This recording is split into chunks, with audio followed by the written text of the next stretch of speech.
안녕하세요. 대한민국 부동산 시장을 바라보는 시선, 다산 부동산 파트너의 부동산 생각입니다. 설마 했던 3.19 부동산 대책으로 토지거래 허가구역 재지정이 결정되었습니다. 3.19 주택시장 안정화 방안으로도 불리는 이번 토호재 재지정을 두고 당혹감을 감출 수가 없었습니다. 이유는 크게 두 가지입니다.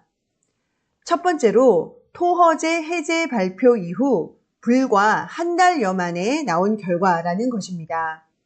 설마 벌써 하겠어? 하는 마음이 컸던 것 같습니다. 이는 정부와 서울시 스스로 졸속 행정을 인정하는 꼴입니다. 이른바 잠삼대청으로 통칭되는 토호재 해당 지역을 영원히 묶어둘 수 없었다면 재작년, 작년에 진작 풀었어야 시장에 미치는 파급력이 덜했을 텐데 올 초에야 부랴부랴 전격적으로 발표를 했는데 도무지 이해하기가 어렵습니다. 또한 토호재가 해제되면 그동안 밀려왔던 이 지역의 집값이 걷잡을 수 없이 뛸 것이라는 걸 정말 몰랐었던 건지 되묻고 싶습니다. 이쯤 되면 토호재 해제의 원래 취지가 궁금해집니다. 개인의 재산권 침해라는 여론의 의식을 했다면 이렇게 급하게 재지정하는 건 무슨 명분일까요? 한 달여 만에 갑자기 재산권을 다시 침해하고 싶다는 뜻인지 말이죠. 혹은 부동산 시장 활성화 방안이라면 집값 급등과 거래량 증가는 세수 확보에도 도움이 되니 원하던 바가 아니었던지요. 애초에 규제를 풀 때 이 정도 파급력을 예상하지 못했다면 그것대로 무능한 일입니다. 토호재 재지정에 당혹감을 감추지 못했던 두 번째 이유는 원복이 아닌 확대라는 점입니다. 이전엔 강남, 서초, 송파구의 잠삼대청 일부 지역에만 해당이 되었었는데요. 용산구가 추가되었습니다. 거기에 강남구와 서초구는 이견이 필요 없는 최상급지라 그렇다 칩시다. 송파구는 자치구 전체가 지정이 되었는데 강남구나 서초구와는 또 다릅니다. 송파구에서 핫한 곳은 엘리트 등이 몰려있는 잠실동 일대니까요.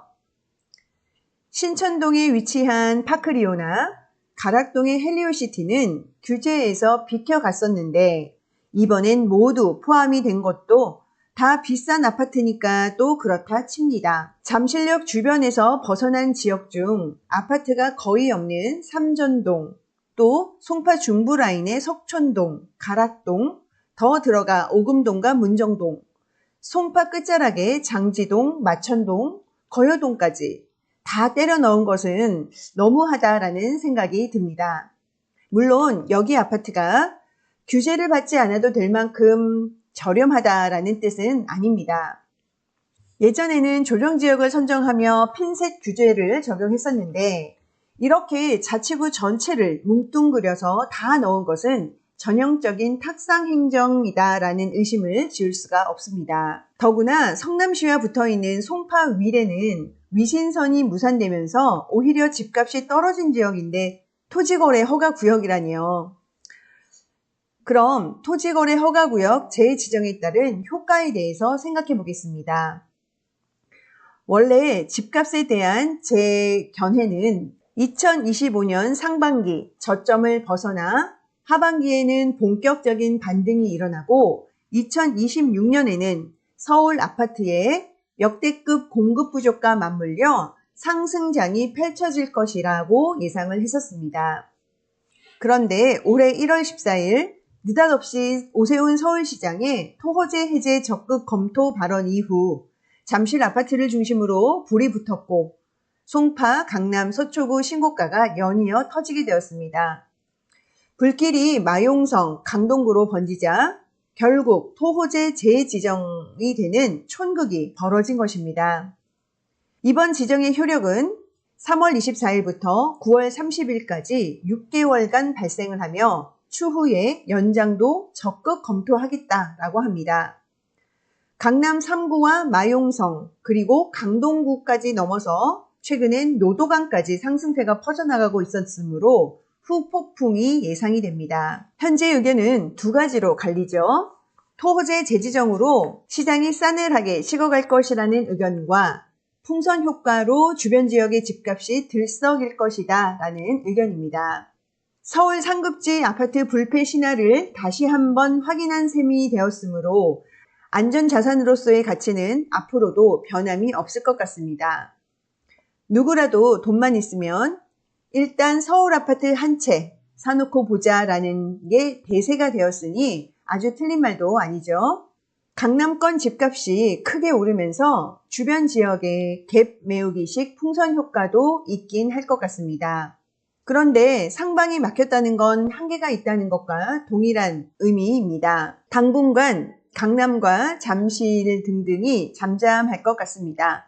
그런데 그보다 하급지 지역만 집값이 오를 수가 있을까요? 예전 토호제에서 비껴간 파크리오가 단기간 치고 가긴 했지만 그렇다고 엘리트를 넘어서지 못한 것과 같은 이치입니다. 올림픽 파크 포레온 움직임을 유심히 봐야 하겠습니다. 토호제 재지정으로 가장 주목받을 단지이기 때문입니다. 송파구와 붙어 있다시피 가깝지만 엘리트는 물론 파크리오와 헬리오시티가 모두 묶인 마당에 행정구역이 강동구에 속해 있는 올림픽 파크 포레오는 대체지로 1순위가 될 가능성이 아주 높습니다. 그렇다 해도 헬리오시티와 비슷한 수준이 한계일 것 같습니다. 이미 오른 고덕의 그라시움 등등도 더 말할 것도 없겠죠. 상승장 온기가 제대로 넘어오지 않은 다산 신도시는 이래저래 운이 참 없습니다. 다산 신도시 태동 이후 탄력을 받을만 하면 제동이 걸리는 경우가 한두 번이 아니었습니다. 원래 부동산 전망은 정책과 주변 상황에 따라 수정을 하긴 마련이죠. 지금부터 해야 할 일은 토호제 재지정으로 어떤 현상이 일어나는지, 그리고 이런 현상들에 대해서 면밀히 관찰을 하고 체크를 해서 각자의 대응 방법을 잘 마련하는 것이 현명한 일일지 모르겠습니다. 누군가에게는 위기이지만 또 다른 누군가에는 기회가 될 수도 있으니까요. 오늘 준비한 소식은 여기까지입니다. 감사합니다.